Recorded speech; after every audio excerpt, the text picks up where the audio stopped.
देवों के देव महादेव के चरणों में प्रणाम करती हूँ। माँ भवानी जगदम्बा के चरणों में प्रणाम करती हूँ। सभी देवी देवताओं के चरणों में प्रणाम करती हूँ। तीन सुख बताने वाले हरिंदर भैया नीलम दीदी के चरणों में प्रणाम करती हूँ। सभी गुरु भाई चरी सभी गुरु बहना के चरणों में प्रणाम करती हूँ। महादेव मेरा प्रणाम स्वीकार करे नाथ। तो गुरु भाई गुरु बहना, मैं एक आज सास बहू की कथा कहने जा रही हूँ। प्लीज सुनिएगा और कैसा कथा रहेगा कमेंट बॉक्स में जरूर बताइएगा।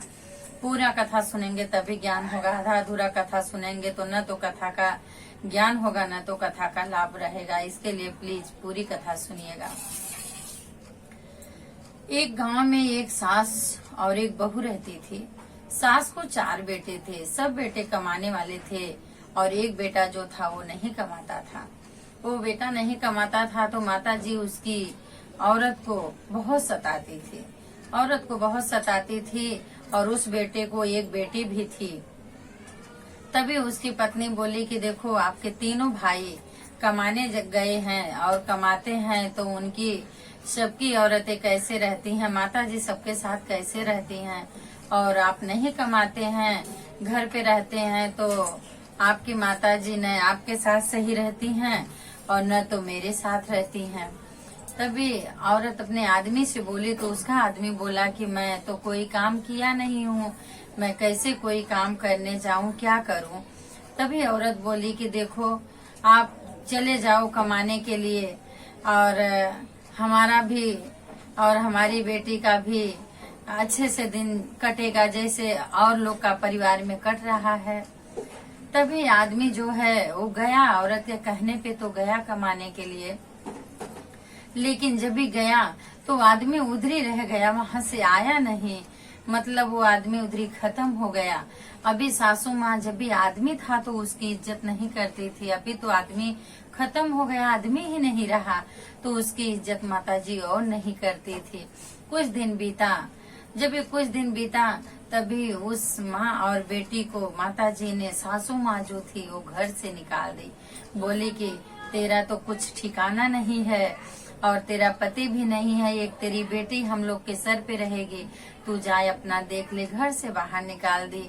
बहू रोती हुई बोली, हे माताजी मैं कहाँ जाऊँ, मेरा तो अभी कोई नहीं है, मैं किसके सहारे रहूंगी, कहाँ रहूंगी। तभी सासू माँ बोली, हम नहीं जानते तू कहाँ रहेगी, क्या करेगी। बोलते हैं न, आपके पास अगर है धन है और पैसा है तो आपको सब पूछेंगे, अगर धन नहीं है पैसा नहीं है तो आपको कोई पूछने वाला नहीं है। अपने ही बेगाने हो जाते हैं जैसे सासू माँ हो गई।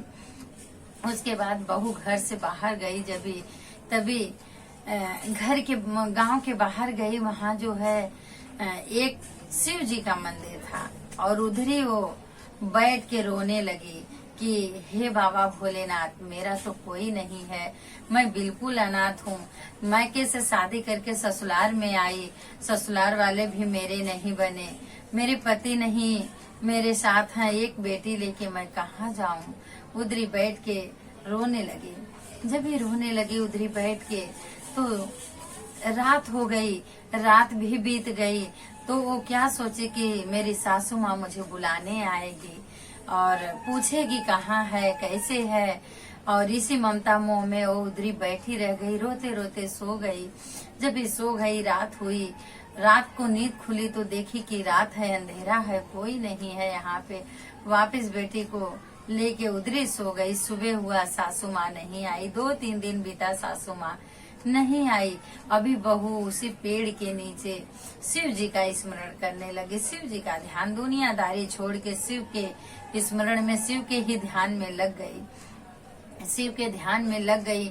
बोलते हैं ना, जिसका कोई नहीं होता है उसका परमात्मा होता है, उसका भगवान होता है। तो उस औरत का अभी कोई नहीं है तो उसका भगवान बने भोलेनाथ स्वयं उसको उसकी मदद कैसे किए हैं। फिर वो औरत वहाँ रहने लगी, मंदिर की साफ सफाई करने लगी। देखी काफी लोग आने लगे और जो है वहाँ चढ़ावा चढ़ाने लगे, प्रसाद चढ़ाने लगे। तो जो प्रसाद चढ़ता था वही खुद खाती थी और अपने बेटी को भी खिलाती थी। ऐसे उसका जीवन यापन धीरे धीरे होने लगा और वहाँ लोग आने जाने लगे। शिव मंदिर की शिव की पूजा करने के लिए शिव भक्त आने लगे, भक्तों की भीड़ लगने लगी। तभी ये जब भी सारा सामान वहाँ चढ़ावा चढ़ता था, देखती थी तो सबको बांटती थी, देती थी। उसके बाद में इसके मन में हुआ कि यहाँ तो चढ़ावा इतना चढ़ता है, हो न हो मैं यहाँ एक हार फूल का दुकान छोटा से खोल लूंगी तो मेरा चलेगा, और मैं भगवान की सेवा भी कर लूंगी, अपनी दुकान भी देख लूंगी। अभी बेटी धीरे धीरे तो बड़ी हो रही है। उसके बाद में क्या किए कि वो औरत जो है वहाँ एक दुकान खोल ली, हार फूल का, हार फूल बनाने लगी। और वहाँ लोग उसके हार फूल की दुकान पे फूल खरीद के, हार खरीद के बाबा भोलेनाथ को चढ़ाने लगे। इसकी दुकान तो चलने लगी। अभी इसकी दुकान चल रही है, बेटी बड़ी हो गई तो बेटी का नाम ये एक बहुत अच्छे स्कूल में डाल दी। बोलते हैं ना, भगवान इसकी मदद किए हैं, भोलेनाथ इसके, जिसके सर पे बाबा भोलेनाथ का हाथ हो, अनाथ कैसे हो सकता है। ये अनाथ अभी नहीं, अनाथ थी लेकिन बाबा के शरण में जाके ये अनाथ नहीं बनी, बाबा का हाथ इसके सर पे हुआ।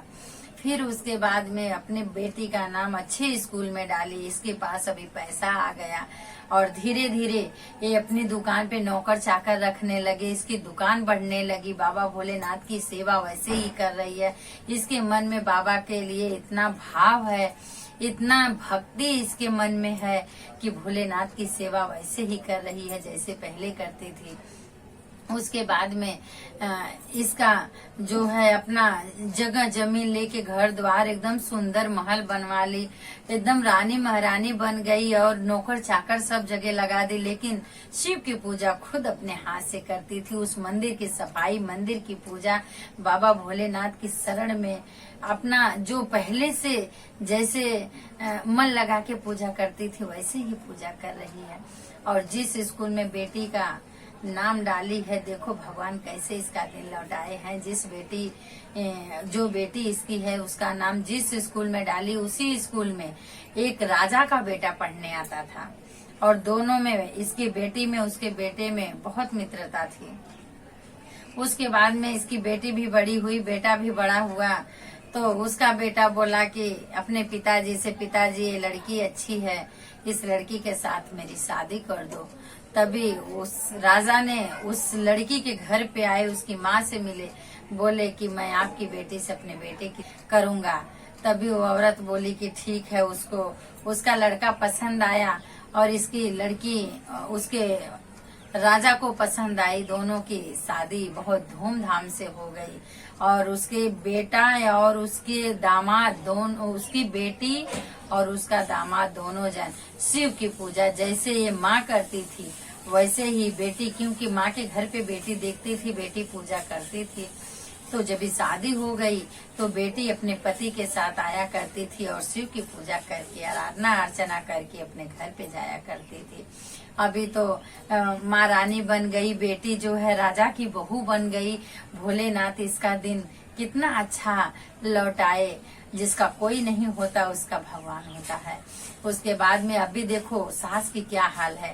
सास जो है, जो बहू को निकाली थी सास, अभी 3 बेटे को लेके, उसी 3 बेटे की वजह से एक बहू को घर से बेघर कर दी।